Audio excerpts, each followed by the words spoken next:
ഹർഷ, തൃക്കാക്കര എന്നാൽ PT Thomas, അതിനുശേഷം Uma Thomas, ഇങ്ങനെയാണ് നമ്മൾ കേട്ടുകൊണ്ട് വരാറുള്ളത്. ഇപ്പോൾ കുറെ കാലമായി അങ്ങനെ തന്നെയാണ്. അപ്പോൾ ഉമാ തോമസിനെ അവിടെ നിന്ന് മാറ്റണം, അവർക്കെതിരെ പരാതി വരുന്നു, അവർ ഒരു പരാജയമായിരുന്നു എന്നുള്ള പരാതികൾ, ദീപദാസ് മുൻഷിക്ക് 5ഓളം പരാതികൾ വന്നു എന്നൊക്കെയാണ് അറിയുന്നത്.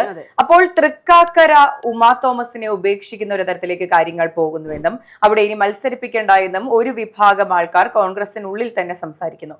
അപ്പോൾ തൃക്കാക്കരയുടെ അവസ്ഥ എന്തായിരിക്കും? നമുക്കറിയാം, തൃക്കാക്കര ഇപ്പോൾ ഉമാ തോമസിന്റെ കയ്യിലിരിക്കുന്നതിന് പ്രധാന കാരണം എന്ന് പറയുന്നത് PT തോമസിന്റെ മരണം തന്നെയായിരുന്നു. ഒരുപക്ഷെ അദ്ദേഹത്തോടുള്ള സ്നേഹം വലിയ രീതിയിൽ അദ്ദേഹത്തിന്റെ മരണശേഷം സഹതാപ തരംഗമായി അലയടിക്കുന്ന ഒരു സാഹചര്യം ഉണ്ടായിരുന്നു. ഉപതെരഞ്ഞെടുപ്പിൽ വലിയ രീതിയിലൊരു വിജയം ഉമാ തോമസിന് കാഴ്ചവെക്കാൻ സാധിച്ചതുപോലും ഈ പറയുന്ന തന്റെ ഭർത്താവ് PT തോമസിന് അവിടെ ഉണ്ടാക്കിയിട്ടുള്ള ഒരു ബേസ് തന്നെയാണ്. ഇപ്പോൾ ഈ പറയുന്നത് പോലെ പുതുപ്പള്ളിയിൽ ഉമ്മൻചാണ്ടിയുടെ മരണത്തിന് ശേഷം ചാണ്ടി ഉമ്മൻ ഉപതെരഞ്ഞെടുപ്പിൽ മത്സരിക്കുന്ന സാഹചര്യത്തിൽ നമ്മൾ കണ്ടിരുന്നു. അച്ഛനോടുള്ള സ്നേഹത്തിന്റെ, ആ ഒരു നാട്ടുകാരുടെ, അവരുടെ എല്ലാവരുടെയും സ്നേഹത്തിന്റെ ഒരു ഫലമായി വലിയൊരു സഹതാപ തരംഗമാണ് അവിടെ അലയടിച്ചത് എന്നുള്ളത് പല കോണുകളിൽ നിന്നും ഉയർന്നു കേട്ടിരുന്നു. വൻ ഭൂരിപക്ഷമായിരുന്നു ചാണ്ടി ഉമ്മന് ലഭിച്ചത്. അതുപോലെ തന്നെ നിലമ്പൂരിലാണെങ്കിൽ പോലും ആര്യാടൻ മുഹമ്മദിനോടുള്ള സ്നേഹമാണ് ആര്യാടൻ ഷൗക്കത്തിന്റെ വിജയത്തിന് കാരണം എന്നുള്ള വാർത്തകളൊക്കെ വന്നിരുന്നു. അപ്പോൾ ഒരാൾ മരിക്കുമ്പോൾ അല്ലെങ്കിൽ ഒരാൾ ഇല്ലാതെയാകുമ്പോൾ അതിന് പകരം മക്കളോ ഭാര്യയോ ഒക്കെ ഇറങ്ങുന്ന സാഹചര്യത്തിൽ ആ ഒരു സ്നേഹം അവിടെ പ്രകടിപ്പിക്കപ്പെടും എന്നുള്ളത് യാഥാർത്ഥ്യമാണ്. പക്ഷേ അവർക്ക് കിട്ടുന്ന അവസരം അവരെങ്ങനെ ഉപയോഗിക്കുന്നു എന്നുള്ളത് വലിയൊരു ഫാക്ടർ തന്നെയാണ്. ഇവിടെ ചാണ്ടിയുമ്മൻ മത്സരരംഗത്ത് നിൽക്കുമ്പോൾ പലരും പറഞ്ഞിരുന്നു, മകൻ ആയതുകൊണ്ടാണ്. ഒരു നാളിൽ ഉമ്മൻചാണ്ടി പോലും പറഞ്ഞിട്ടുണ്ട് മകനെ മത്സരിക്കാനോ അല്ലെങ്കിൽ രാഷ്ട്രീയത്തിൽ ഭാവി ഉണ്ടാകില്ല എന്ന് പറയുന്നിടത്ത് നിന്നും ഇനി എന്നും പുതുപ്പള്ളിയിൽ ചാണ്ടിയുമ്മൻ മതി എന്ന് പറയുന്ന ഒരു നിലയിലേക്ക് ജനങ്ങൾ എത്തിയിട്ടുണ്ടെങ്കിൽ അതിന് പ്രധാന കാരണം എന്ന് പറയുന്നത് അദ്ദേഹത്തിന്റെ അവിടുത്തെ പ്രവർത്തനങ്ങൾ തന്നെയാണ്.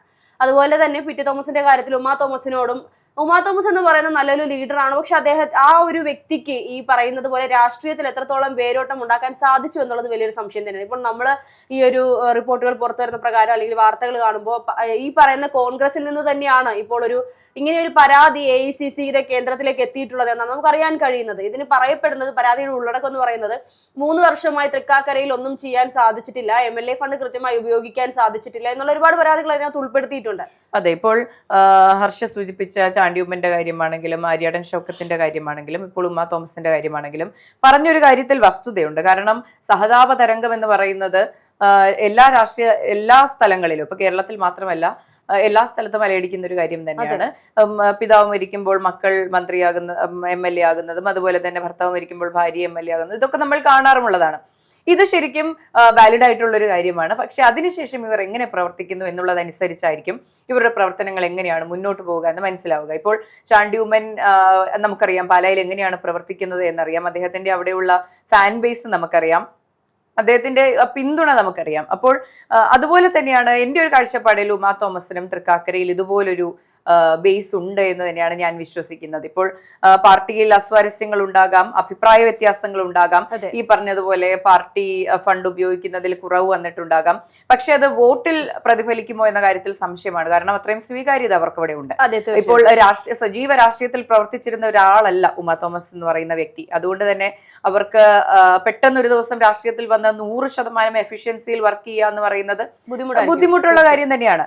അപ്പോൾ അത് മനസ്സിലാക്കിക്കൊണ്ട് പാർട്ടി ഉമാ തോമസിനെ പ്രൊട്ടക്ട് ചെയ്യുമെന്ന് തന്നെയാണ് മനസ്സിലാകുന്നത്. തൃക്കാക്കര പോലുള്ള ഒരു സ്ഥലത്ത് ഉമാ തോമസിനെ മാറ്റി വേറൊരാളെ പ്ലേസ് ചെയ്യുന്നതോടുകൂടി അവിടെ ഒരു വലിയ ഇടിവ് സംഭവിക്കാനുള്ള സാധ്യതയുമുണ്ട്. ഇപ്പോൾ ഈ പറയുന്നത് പോലെ ജനം തീരുമാനിക്കട്ടെ എന്നുള്ള ഒരു തരത്തിലേക്ക് കാര്യങ്ങൾ കൊണ്ടുപോകാം. പക്ഷേ UDF-നെ സംബന്ധിച്ച് ഈ തെരഞ്ഞെടുപ്പ് നിർണായകമാണ്. 100ഉം 110ഉം വോട്ടുകൾ കിട്ടും, സീറ്റുകൾ കിട്ടുമെന്ന് വിചാരിച്ചിരിക്കുന്ന ഒരു സ്ഥലത്ത് ഒരു സീറ്റ് നഷ്ടപ്പെട്ടാലും അതൊരു നഷ്ടം തന്നെയാണ്. അതുകൊണ്ട് തന്നെയാണ് ഇത്രയും ഒരു വലിയ സ്ക്രൂട്ടിനി നടക്കുന്നത്.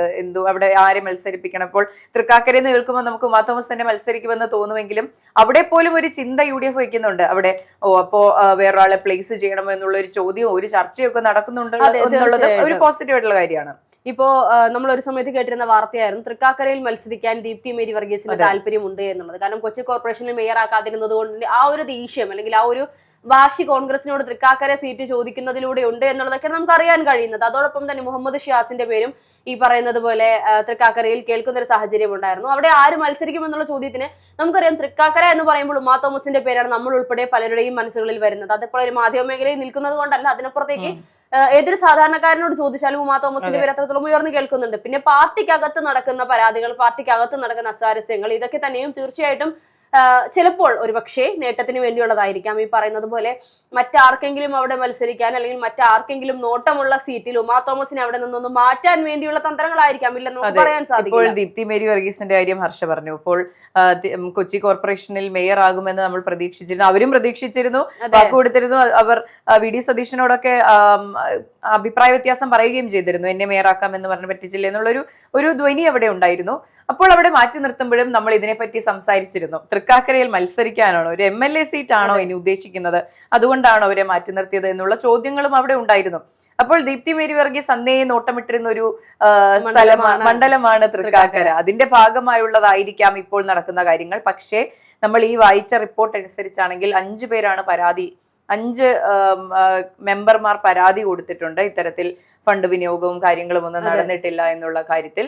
അപ്പോൾ ഇതെല്ലാം പാർട്ടി തീരുമാനിക്കുമെന്നാണ് അറിയാൻ സാധിക്കുന്നത്. ഇപ്പോൾ എത്ര എഫിഷ്യന്റ് ആയിട്ട് വർക്ക് ചെയ്തോ ചെയ്തില്ല എന്ന് പറഞ്ഞാലും ഒരു മണ്ഡലത്തിലെ ഒരു സ്റ്റാർ കാൻഡിഡേറ്റിനെ മാറ്റുമോ എന്നുള്ള കാര്യവും വലിയ സംശയമാണ്. പിന്നെ അപ്പുറത്തുള്ളത് വി.ഡി. സതീശൻ നേരിട്ട് നിയമിച്ച ദീപ്തി മേരി വർഗീസ് എന്ന കാൻഡിഡേറ്റ് ആണ്. നേരിട്ട് തദ്ദേശ തെരഞ്ഞെടുപ്പിൽ ഇലക്ഷൻ ലീഡ് ചെയ്യണം എന്ന് പറഞ്ഞ് ഏൽപ്പിച്ച ആളായിരുന്നു ദീപ്തി മേരി വർഗീസ്. അപ്പൊ അവരെ ഇനി പ്ലേസ് ചെയ്യോ, വോട്ട് സമാഹരിക്കാനുള്ള ഒരു വലിയൊരു യന്ത്രമായി അവരെ കണക്കാക്കിക്കൊണ്ട് അവിടെ പ്ലേസ് ചെയ്യോ എന്നുള്ള കാര്യത്തിലും സംശയം തന്നെയാണ്. പക്ഷേ ഇങ്ങനെയൊക്കെ ആണെങ്കിൽ പോലും നമ്മൾ ചിന്തിക്കേണ്ട പ്രധാനപ്പെട്ട മറ്റൊരു കാര്യം എന്ന് പറയുന്നത്, ഇന്നത്തെ കോൺഗ്രസിന്റെ ഒരു നീക്കം അല്ലെങ്കിൽ UDF ഒരു തീരുമാനം എന്ന് പറയുന്നത് മുഖം നോക്കാതെ തീരുമാനമെടുക്കുക, മുഖം നോക്കാതെ സ്ഥാനാർത്ഥി പട്ടിക പുറത്തുവിടുമ്പോൾ അവർ തീരുമാനിക്കുന്ന അവർ അത്രത്തോളം വിജയ സാധ്യതയുള്ളവരെ മാത്രമാണ് ഓരോ മണ്ഡലത്തിലും നിർത്തുള്ളൂ. അതിപ്പോൾ തൃക്കാക്കരയെന്നല്ല, കേരളത്തിൽ ഏതൊരു 140 മണ്ഡലങ്ങളിൽ എവിടെയാണെങ്കിലും അവർ അത്രത്തോളം നോക്കിയും കണ്ടും മാത്രമാണ് സ്ഥാനാർത്ഥികളെ നിർത്തുള്ളൂ. ഇപ്പോൾ ഒരു പക്ഷേ ഇവിടെ തൃക്കാക്കരയിൽ ഈ പറയുന്നത് പോലെ ദീപ്തി മേരി വർഗീസിന് മത്സരിക്കാൻ താല്പര്യമുണ്ട്, പക്ഷേ ഉമാ തോമസ് ആയിരിക്കും മത്സരിക്കാൻ പോകുന്നത്. അപ്പോൾ ദീപ്തി മേരി വർഗീസ് പിണങ്ങില്ലേ എന്ന് ചോദിച്ചാൽ ആ പിണക്കം ഇത്തവണ കോൺഗ്രസ് കാര്യമാക്കില്ല എന്നുള്ളതാണ് യാഥാർത്ഥ്യം. അത് നമ്മൾ തദ്ദേശ തെരഞ്ഞെടുപ്പിന്റെ സമയത്ത് നമ്മൾ കണ്ടതാണ്. സണ്ണി ജോസഫ് അടക്കമുള്ള മുതിർന്ന നേതാക്കൾ നേരിട്ട് അഭിപ്രായപ്പെടുന്നു, ഒരു പടലപ്പിണക്കങ്ങൾക്കും ഗ്രൂപ്പിസത്തിനും ഒന്നും സ്ഥാനം കൊടുക്കില്ല, ബെസ്റ്റ് കാൻഡിഡേറ്റിനെ എല്ലാ സ്ഥലങ്ങളിലും നിർത്തുക എന്നുള്ളത്. അത് നമുക്ക് ഈ ഒരു സംഭവത്തോടുകൂടി നമുക്ക് വ്യക്തമാവുകയാണ്. തൃക്കാക്കരയിൽ പോലും സംശയമുണ്ടെങ്കിൽ, ഇതുപോലുള്ള ഒരു സ്റ്റാർ കാൻഡിഡേറ്റ് നിൽക്കുമ്പോൾ അവിടെ സംശയമുണ്ടെങ്കിൽ എല്ലാ സ്ഥലങ്ങളിലും അവർക്ക് ആ സംശയമുണ്ട്, ബെസ്റ്റ് കാൻഡിഡേറ്റിനെ നിർത്തുക എന്നുള്ളത് തന്നെയാണ് ഇപ്പോഴത്തെ കോൺഗ്രസിന്റെ നയം എന്ന് പറയുന്നത്. അപ്പോൾ നമ്മൾ കണ്ടു ബേപ്പൂരിലെ ആദ്യത്തെ സ്ഥാനാർത്ഥി പ്രഖ്യാപനം നടന്നു കഴിഞ്ഞു. ഇനി വരുന്ന ദിവസങ്ങളിൽ എനിക്ക് തോന്നുന്നു കുറച്ചു നാളായി പറയുന്നു 2 ആഴ്ച എനിക്ക് തോന്നുന്നു 1 ആഴ്ചക്കുള്ളിൽ ബാക്കി പ്രഖ്യാപനം ഉണ്ടാകുമെന്നുള്ളതാണ്. ഇപ്പോഴത്തെ എത്രയും പെട്ടെന്നൊരു സ്ഥാനാർത്ഥി പട്ടിക ബാക്കിയുള്ള മുന്നണികളുടെ ഭാഗത്ത് നിന്നും ഒരു സ്ഥാനാർത്ഥി പട്ടിക പുറത്തുവിടുന്നതിന് മുൻപ് തീർച്ചയായും കോൺഗ്രസിന്റേത് ഉണ്ടാകും. ഇപ്പോൾ PV അൻവറിനെ നിർത്തിയപ്പോൾ നമ്മൾ നേരത്തെ ഞാനും രാഹുലേട്ടനുമായി ചർച്ച ചെയ്ത സമയത്ത് പറഞ്ഞിരുന്നു, PV അൻവറിനെ നിർത്തിയപ്പോൾ പെട്ടത് മരുമോനാണ് എന്ന് പറയുന്നത് പോലെ ഇനി CPM ഒരു പുനർചിന്തനം നടത്താൻ പോലും സാധ്യതയില്ലാത്ത രീതിയിൽ ഈ പറയുന്ന സ്ഥാനാർത്ഥികളെ നിർത്തും എന്നുള്ളതാണ്, എത്രയും പെട്ടെന്ന് തന്നെ ഉണ്ടാകുമെന്നുള്ളതാണ് തീരുമാനം എന്നാണ് നമുക്ക് മനസ്സിലാക്കാൻ സാധിക്കുന്നത്.